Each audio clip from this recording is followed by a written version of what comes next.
Sarah Martinez adjusted her navy blue uniform jacket one final time before stepping onto Flight 447 bound for Miami. The morning sun cast long shadows across the tarmac at Denver International Airport, and passengers were already beginning to board the Boeing 767. At 32 years old, Sarah had been working as a flight attendant for Transatlantic Airways for nearly 8 years, but few people knew about the decade she had spent before that as a combat pilot in the United States Air Force. The transition from military service to commercial aviation had not been easy. After flying F-16 Fighting Falcons in combat missions over Afghanistan and Iraq, serving coffee and ensuring passenger comfort felt like a dramatic step backward. However, Sarah had chosen this path deliberately.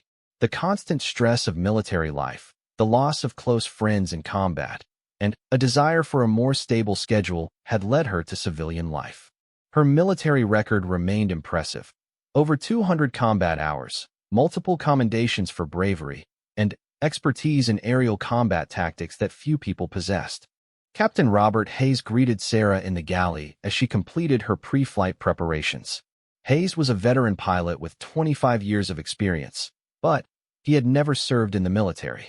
He respected Sarah's background and often sought her input on technical matters, knowing that her combat experience provided perspectives that civilian training could not match. "Beautiful morning for flying," Hayes commented, reviewing the flight manifest. "We have a full load today, 284 passengers heading to Miami. Weather looks clear all the way down." Sarah nodded, her trained eyes scanning the passenger list.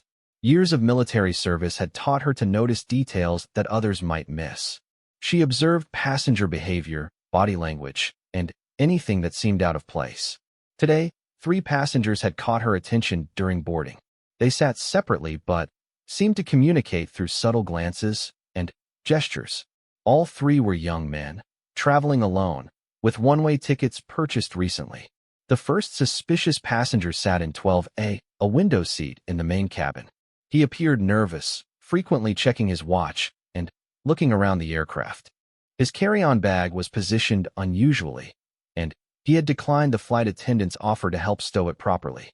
The second man occupied seat 23C, an aisle position that provided good visibility of both the forward and rear sections of the plane. He remained calm but alert, his eyes constantly moving to assess other passengers and crew members. The third individual had selected seat 31F, near the rear of the aircraft close to the aft galley and lavatory. His positioning suggested strategic thinking, providing multiple escape routes and positions of advantage. Sarah's military training immediately recognized these seating choices as tactical selections rather than random preferences. As Flight 447 reached cruising altitude 37,000 feet above Kansas, Sarah continued her routine service duties while maintaining surveillance of the 3 suspicious passengers. The aircraft was operating smoothly, and most passengers had settled into their seats for the 3-hour flight to Miami. Children played quietly, business travelers worked on laptops, and elderly passengers dozed comfortably. The first indication of trouble came 90 minutes into the flight. The passenger in 12A stood suddenly and began walking toward the front of the aircraft. Sarah noticed he had retrieved something from his carry-on bag, keeping his hand concealed inside his jacket pocket. His nervous behavior from earlier had been replaced by determined focus, and his movements were deliberate and purposeful. Within seconds, the situation escalated rapidly. The man revealed a small Everyone, blade, please calm likely down. I am an ceramic official to flight avoid metal attendant. See my detectors, ID. and announced loudly that he was taking control of the aircraft. Passengers gasped and screamed as panic spread throughout the cabin.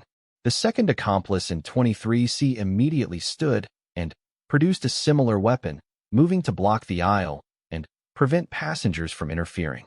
Everyone remained calm and seated. The first hijacker shouted, "We are redirecting this aircraft, and nobody will be harmed if you cooperate completely."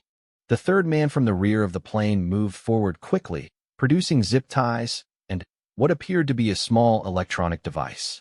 Their coordination was evident, suggesting careful planning and possibly previous experience with similar operations.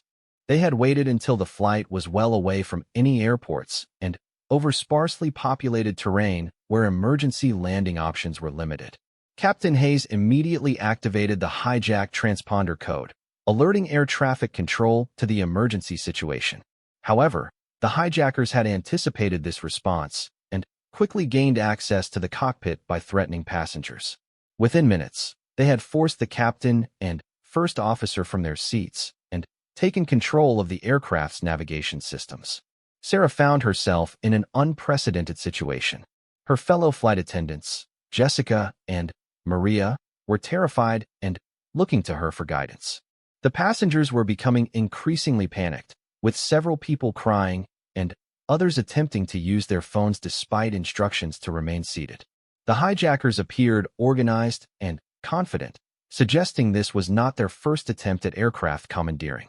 The lead hijacker began making announcements over the aircraft's public address system. His accent was difficult to identify, but his English was fluent and his demands were specific. He claimed to be redirecting the aircraft to an undisclosed location where political prisoners would be released in exchange for the safety of the passengers and crew. "This aircraft is now under our control," his voice echoed through the cabin speakers. "We have no intention of harming anyone aboard this flight, but we will not hesitate to use force if our instructions are not followed exactly. All personal electronic devices must be turned off immediately. Flight attendants will collect all phones, tablets, and laptops." Sarah realized that the hijackers' plan was sophisticated and well-researched. They had studied airline procedures, security protocols, and passenger behavior patterns. Their timing had been perfect, taking control during a routine phase of flight when crew and passengers were most relaxed and least prepared for emergency action. As she moved through the cabin collecting electronic devices as instructed, Sarah began formulating a response plan based on her military training. She assessed the hijackers' positions, weapons, and apparent skill levels. The ceramic blades were dangerous but limited in effectiveness compared to firearms. The hijackers appeared confident but not professionally trained in close-quarters combat. Her military experience had taught her that successful counterterrorism operations required careful observation, strategic planning, and precise timing. She needed to gather more information about the hijackers' capabilities and intentions before taking any action that might endanger the passengers. The hijacker controlling the cockpit had changed the aircraft's heading, turning southwest toward what appeared to be a destination in Mexico or Central America. Air traffic control was undoubtedly tracking the deviation and coordinating with military and law enforcement agencies. However, Sarah knew that help was hours away, and the situation could deteriorate rapidly if the hijackers became desperate or encountered unexpected complications. During her military service, Sarah had received extensive training in hostage situations and terrorist threats. She understood that hijackers often became more dangerous I am as an time official progressed, flight attendant. See my especially ID. if their demands were not met or if they felt cornered by pursuing authorities. The key to successful resolution was often early intervention before the situation became entrenched. The passengers were beginning to recover from their initial shock and fear. Some were whispering among themselves, and Sarah could see that several male passengers were considering intervention. However, untrained civilians attempting to overpower armed hijackers could result in casualties and make the situation worse rather than better. Sarah caught Captain Hayes' attention during one of her passes through the cabin. Using subtle hand signals learned during joint military operations, she communicated that she was preparing to take action. Hayes, though lacking military experience, was an intelligent and experienced pilot who understood the gravity of the situation. He nodded almost imperceptibly, indicating his willingness to support whatever plan she might develop. The hijacker in the cockpit was struggling with the aircraft's navigation systems. Commercial aviation technology was significantly different from basic flight training, and he was becoming frustrated with the complexity of the Boeing 767's avionics.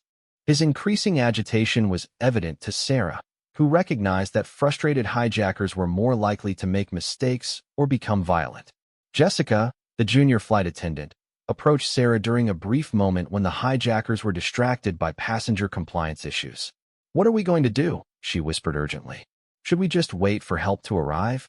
Sarah's response was measured and calm, drawing on years of leadership experience in high-stress situations. We need to stay alert and be ready to act when the opportunity presents itself. Keep the passengers as calm as possible and watch for my signal. The hijacker monitoring the main cabin was becoming more comfortable with his control of the situation. He had relaxed his guard slightly, confident that the crew and passengers were too frightened to resist effectively. This overconfidence was exactly what Sarah had been waiting for, as it represented a potential opportunity for counteraction. The tension aboard Flight 447 had reached a critical point as Sarah Martinez observed the hijackers' behavior patterns during the second hour of the crisis. Her military instincts, honed through countless combat missions, were now fully engaged as she prepared to implement a counteroffensive strategy that would require split-second timing and flawless execution. The lead hijacker had become increasingly agitated with the aircraft's navigation systems. Despite Captain Hayes's reluctant assistance, programming the Boeing 767's flight management computer was proving more complex than anticipated. The hijacker's frustration was evident as he struggled with coordinates and waypoint entries that should have been straightforward for someone with proper training. Sarah had been discreetly observing each hijacker's positioning and behavior, mentally cataloging their strengths and weaknesses. The man in the cockpit was clearly the leader but lacked technical aviation expertise beyond basic flight controls. The second hijacker, patrolling the main cabin, had positioned himself where he could monitor most passengers but had created a blind spot near the forward galley where Sarah was currently stationed. The third accomplice, stationed near the rear of the aircraft, was maintaining communication with external contacts using his electronic device. Sarah's military experience with communications equipment suggested this was likely a satellite phone or encrypted radio system, indicating a level of sophistication that concerned her. However, his focus on communications was creating opportunities for tactical advantage. During her years as an F-16 pilot, Sarah had faced numerous life-or-death situations that required instant decision-making under extreme pressure. She had learned that successful military operations depended not only on individual courage but also on careful planning, resource assessment, and understanding of enemy capabilities. These same principles now applied to the hijacking situation. The passengers were beginning to show signs of increasing stress and desperation. Several individuals had attempted to quietly discuss possible resistance actions, but Sarah knew that uncoordinated civilian intervention would likely result in casualties. She needed to establish communication with potential allies while maintaining her cover as a compliant flight attendant. Captain Hayes had been forced to remain in the cockpit under the hijacker's supervision, but he was managing to delay their progress toward the intended destination through subtle technical complications. His experience with aircraft systems allowed him to create minor navigation issues that appeared legitimate while actually buying precious time for authorities to respond. The first officer, David Chun, had been moved to a passenger seat under guard but remained alert and ready to assist if an opportunity arose. Chun was a former Navy pilot with combat experience, making him a valuable potential ally in any counteroperation. Sarah had established eye contact with him several times, using military hand signals to indicate that action was being planned.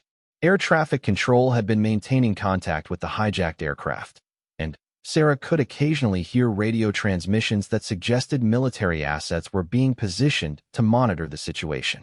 However, she understood that external intervention options were limited while the aircraft remained airborne with innocent passengers aboard.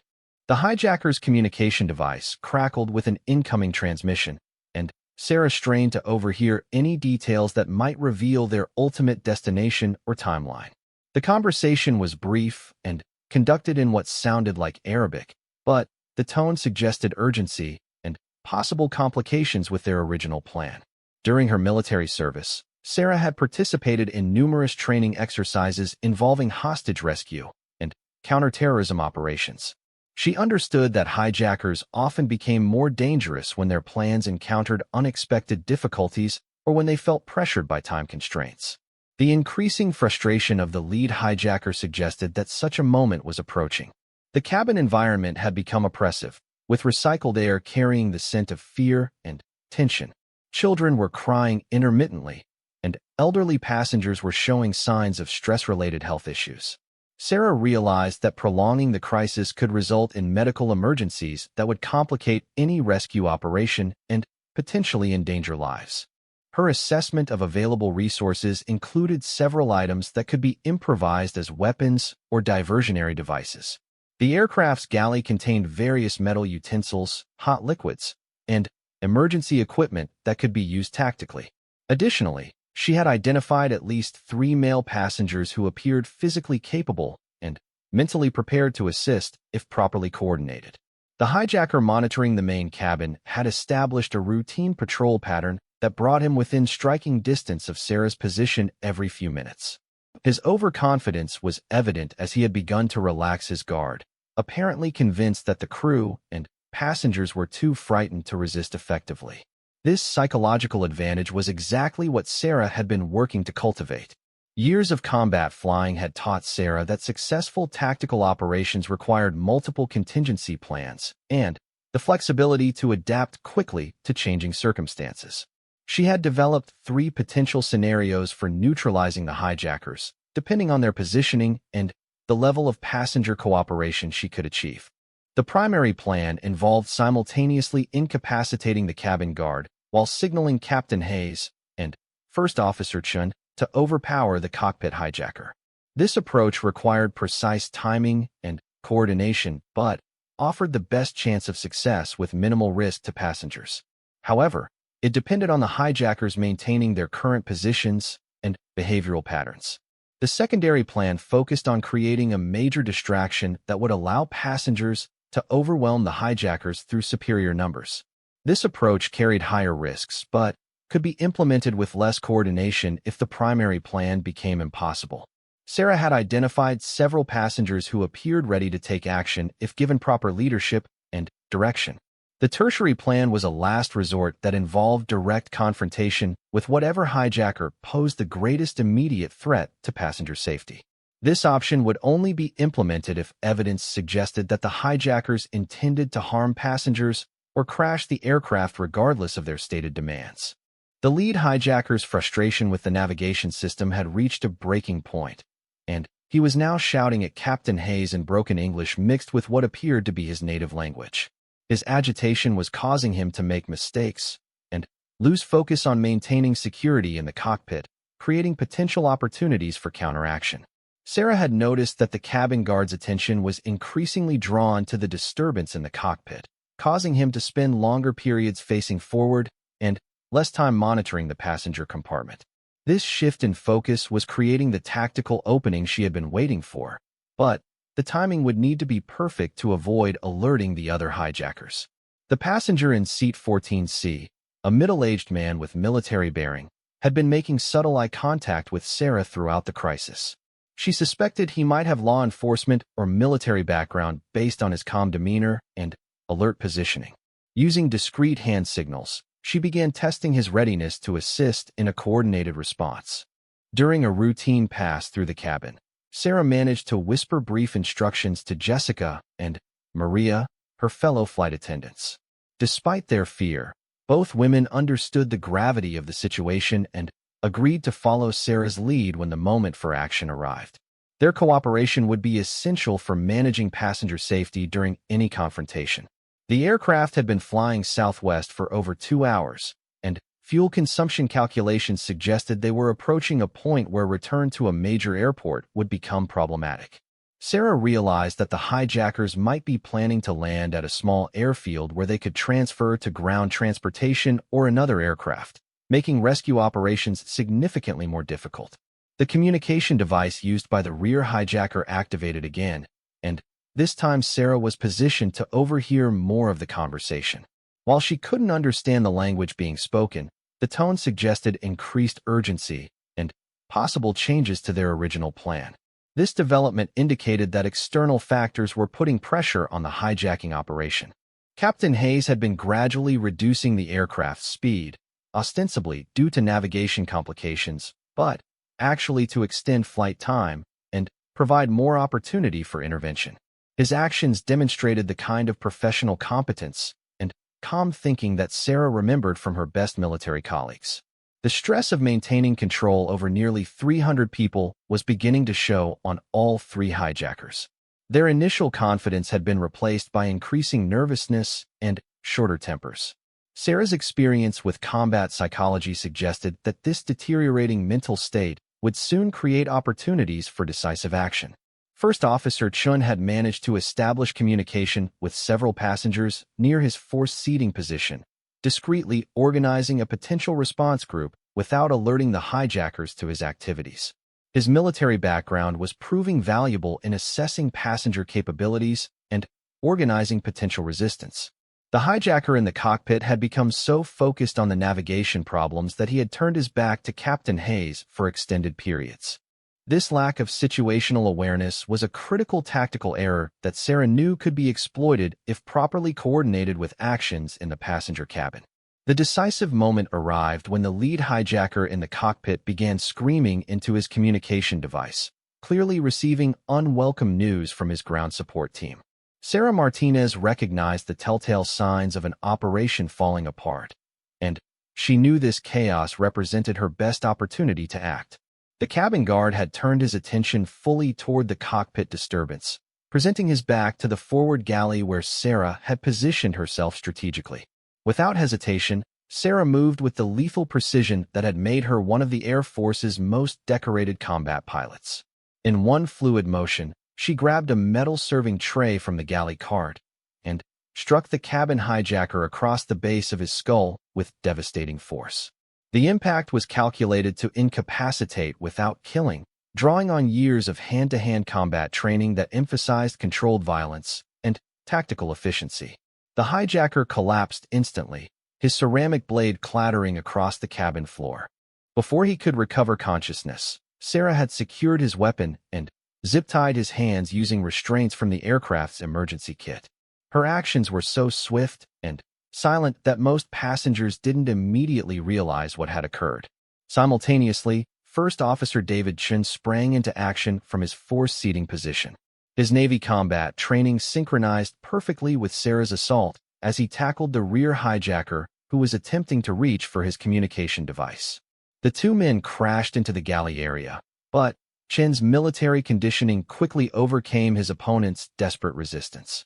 In the cockpit, Captain Hayes received Sarah's predetermined hand signal and immediately grabbed the lead hijacker's wrist, preventing him from accessing any controls that might endanger the aircraft. Hayes lacked combat training, but his size and determination were sufficient to maintain control until additional help arrived. "Ladies and gentlemen, this is your flight attendant Sarah Martinez," she announced calmly over the aircraft's public address system, her voice carrying the unmistakable authority of military command. "The hijacking situation has been neutralized. Please remain seated while we secure the aircraft and return to our original course." The transformation was remarkable to witness. The woman who had been serving coffee and collecting trash just minutes earlier now moved with the decisive confidence of a combat veteran. Her military bearing was unmistakable as she coordinated with Chun to secure all three hijackers and ensure no additional threats existed aboard the aircraft. Several passengers who had been preparing to intervene watched in amazement as Sarah efficiently searched the hijackers for additional weapons or communication devices. Her systematic approach revealed ceramic knives, zip ties, and what appeared to be detailed floor plans of the aircraft. The level of preparation suggested this had been a carefully planned operation with significant external support. Captain Hayes regained control of the aircraft's navigation systems and immediately began coordinating with air traffic control to establish their current position and plan a return course to the nearest suitable airport. His relief was evident as he realized that his crew's military training had prevented what could have been a catastrophic terrorist attack. "Air traffic control, this is Flight 447, Hayes transmitted. Hijacking situation has been resolved by crew action. 3 suspects are secured, and aircraft is returning to crew control. Requesting immediate clearance to Denver International with emergency services standing by." The response from air traffic control was immediate and professional, but Sarah could detect underlying amazement in the controller's voice. Successful passenger and crew intervention in hijacking situations was extremely rare, and the speed with which Flight 447's situation had been resolved was almost unprecedented in aviation security history. Sarah's military instincts remained on high alert as she began interrogating the captured hijackers. Years of intelligence training had taught her that terrorist operations often included multiple layers and backup plans that might not be immediately apparent. She needed to determine whether additional threats existed or if other aircraft might be targeted. The lead hijacker, now secured and under Sarah's direct supervision, initially refused to provide any information about his organization or objectives. However, her combat psychology training had prepared her for exactly this type of resistance. Using techniques learned during military interrogation courses, she began applying psychological pressure designed to break down his resolve. "Your operation has failed completely," she informed him in a calm, professional tone that carried unmistakable menace. "Your ground support team has undoubtedly been identified and is probably under arrest. Your only option now is cooperation, and your window for earning consideration is closing rapidly." First Officer Chun had secured the communication equipment used by the hijackers and was attempting to extract information about their contacts and intended destination. His technical background proved valuable as he analyzed the devices for stored communications and programmed frequencies that might reveal additional intelligence. The passengers were beginning to understand the full scope of what had occurred. Several individuals approached Sarah to express their gratitude and amazement at her actions, but she maintained her focus on security procedures and threat assessment. The crisis was not over until the aircraft was safely on the ground and all potential threats had been neutralized.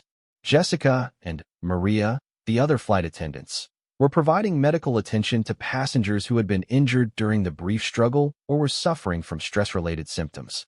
Their professionalism under pressure demonstrated the high quality of crew training that had enabled such an effective response to the emergency. As Flight 447 began its descent toward Denver International Airport, Sarah conducted a detailed briefing with Captain Hayes regarding the information extracted from the hijackers.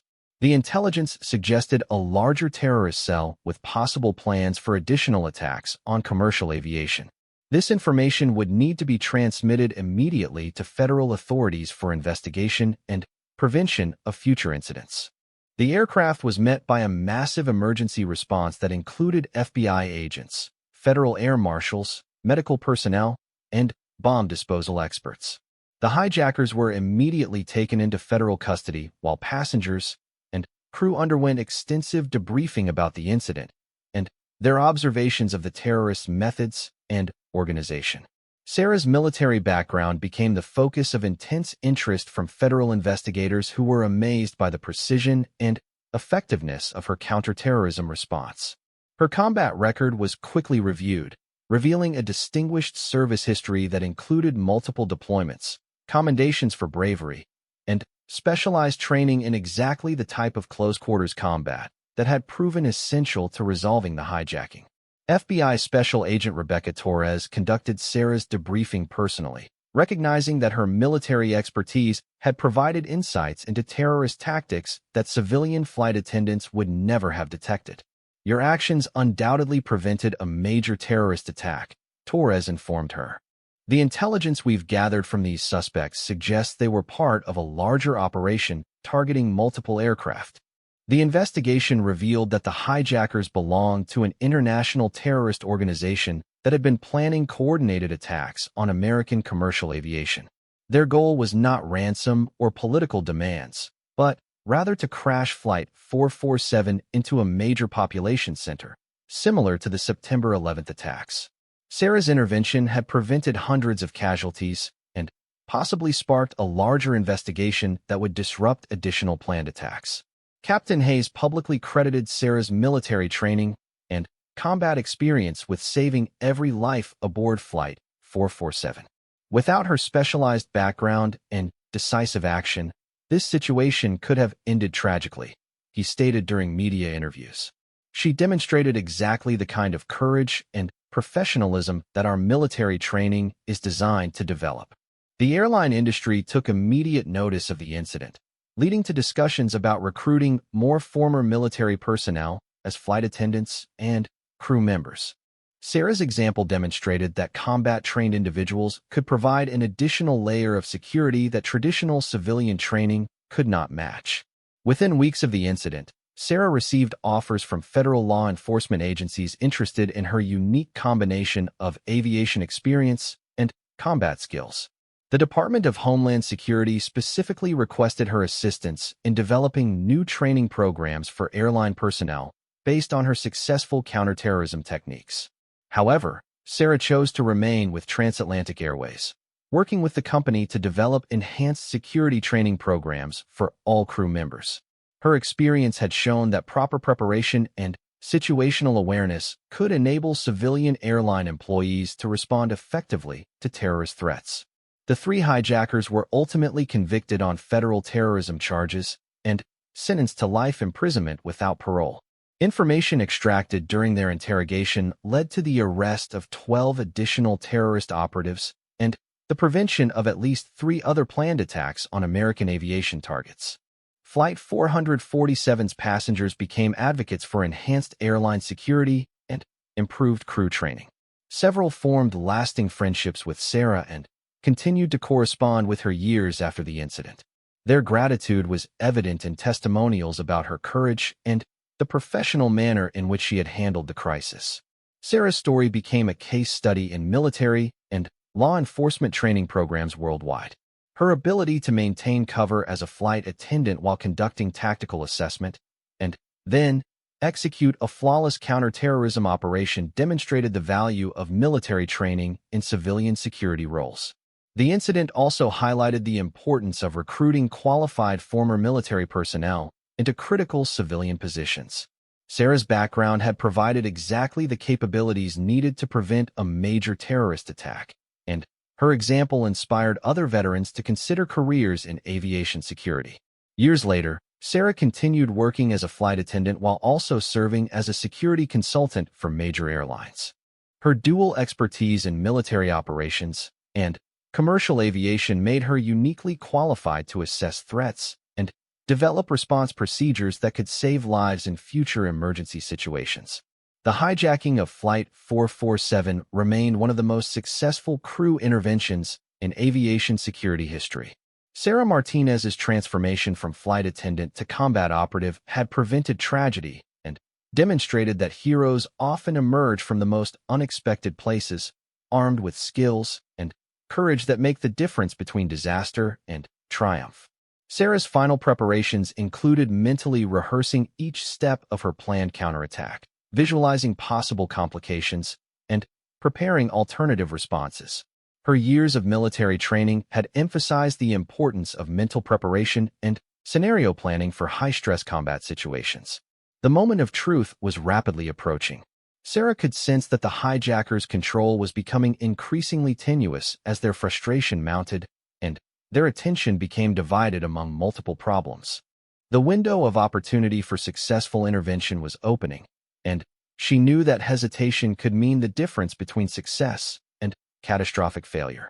As Flight 447 continued its unauthorized course toward an uncertain destination, Sarah Martinez prepared to reveal capabilities that none of the hijackers could have anticipated. Her transformation from apparent victim to combat-trained operative was about to change the entire dynamic of the crisis, but the outcome would depend on split-second timing and flawless execution under the most extreme pressure imaginable. Outside the aircraft windows, the landscape had changed from the flat plains of Kansas to the more rugged terrain of Oklahoma and northern Texas. The flight was now significantly off its original course, and Sarah knew that military interceptors were probably being scrambled to monitor the situation. However, she also understood that military intervention from outside the aircraft was limited and potentially dangerous to the passengers. The electronic device carried by the third hijacker appeared to be some type of communication equipment, possibly for coordinating with accomplices on the ground. Sarah had noticed him using it periodically, suggesting that this was part of a larger operation rather than an isolated incident. This realization made the situation even more serious, as it indicated professional planning and external support. As the flight continued southwest, the lead hijacker became increasingly impatient with the navigation system. He began shouting at Captain Hayes, demanding assistance with programming their destination coordinates. Hayes was cooperating reluctantly, knowing that resistance could endanger his crew and passengers, but also understanding that he needed to buy time for authorities to respond. Sarah's military training had included extensive study of hijacking incidents throughout aviation history. She knew that successful resolutions typically occurred within the first few hours, before hijackers could reach their intended destination or make contact with their support networks. The window of opportunity for intervention was narrowing with each passing minute. The passengers were displaying various reactions to the crisis. Some remained paralyzed by fear, while others showed signs of anger and frustration. A few appeared to be assessing the hijackers and considering possible responses. Sarah realized that coordinating passenger action might be possible, but it would require careful communication and precise timing to avoid casualties. Her assessment of the three hijackers had revealed several important weaknesses. They were not professionally trained soldiers or terrorists, despite their careful planning. Their weapons were limited and primarily effective as intimidation tools rather than serious combat equipment. Most importantly, they had underestimated the training and capabilities of the flight crew, particularly Sarah's military background. The moment for action was approaching, and Sarah began positioning herself for maximum tactical advantage. Years of combat experience had taught her that surprise and overwhelming force were essential elements of successful counterterrorism operations. She would have only one opportunity to neutralize the threat, and failure could result in tragedy for everyone aboard Flight 447.